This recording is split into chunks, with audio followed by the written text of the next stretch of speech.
બેચરપુરાથી highway તરફનો માર્ગ બંધ કરાયો। રસ્તા પર ઘૂંટણસમાં પાણી ભરાતા અનેક વાહનો ફસાયા। આસપાસના ઘરોમાં પાણી ભરાતા રહીશો મુશ્કેલીમાં મુકાયા। છેલ્લા કેટલાક વર્ષોથી પાણી ભરાવાની સમસ્યાથી લોકો ત્રસ્ત। વેરો ભરવા છતાં યોગ્ય કામગીરી ન કરાતા રહીશોમાં રોષ। તાત્કાલિક ધોરણે પાણીનો નિકાલ કરાય તેવી લોકોની માંગ છે। પાલનપુરમાં ભારે અને ધોધમાર વરસાદને કારણે અનેક વિસ્તારોમાં પાણી ભરાયા છે, તો અનેક જે માર્ગ છે તે બંધ થયા છે। અત્યારે જે દ્રશ્યો બતાવીશ કે પાલનપુરનો આ જે બેચરપુરા વિસ્તાર છે ને, બેચરપુરાથી હાઈવે જવાનો જે માર્ગ છે, કિસાન ઓઇલ મિલનો માર્ગ છે, એ સદંતર બંધ થયો છે। જે પ્રકારે વરસાદ પડ્યો છે ત્યારે આજુબાજુ જે પ્રકારે દબાણ થઈ જવાને કારણે આજે હું દ્રશ્યો બતાવીશ કે આ જે લોકોના મકાનો છે તેમાં પણ પાણી ઘૂસી ગયા હતા। જે અગાઉ 8 ઇંચ વરસાદ પડ્યો હતો અને તેમાં તો આ વિસ્તારની હાલત છે એ ખૂબ ખરાબ થઈ હતી। જે પ્રકારે અહીંયા ઘૂંટણસમાં પાણી ભરાવાને કારણે આ પરિસ્થિતિ સર્જાઈ છે, ત્યારે અહીંયા એક રહીશ પણ છે, તેમની સાથે વાત કરીશું। અત્યારે જે પરિસ્થિતિ છે એ શું છે? અરે આ પરિસ્થિતિ તો બહુ ખરાબ છે। અમે કંટાળી ગયા છે।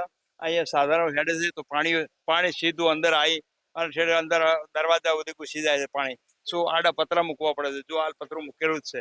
શું એવી હાલત છે અમારી। શું તો આ જે રહીશો છે તેઓ જે પ્રકારે બતાવીશ કે આ જે પાણી ભરાય છે ને તેની બાજુમાં રહેતા રહીશો છે તેઓ ભયના ઓથાર હેઠળ રાત વિતાવે છે, અને એનું કારણ છે કે દબાણો થઈ જવાને કારણે આ પરિસ્થિતિ સર્જાઈ છે। પાલનપુર નગરપાલિકા પાસે કોઈ પણ પ્રકાર જો પાણીના નિકાલની વ્યવસ્થા નથી। ત્યારે આપણી સાથે વધુ એક રહીશ છે। સાહેબ, આ પરિસ્થિતિ શું છે, કેટલા સમયથી છે અને કેમ નિકાલ નથી થતો? આ પરિસ્થિતિ છેલ્લા 2-3 વર્ષથી છે।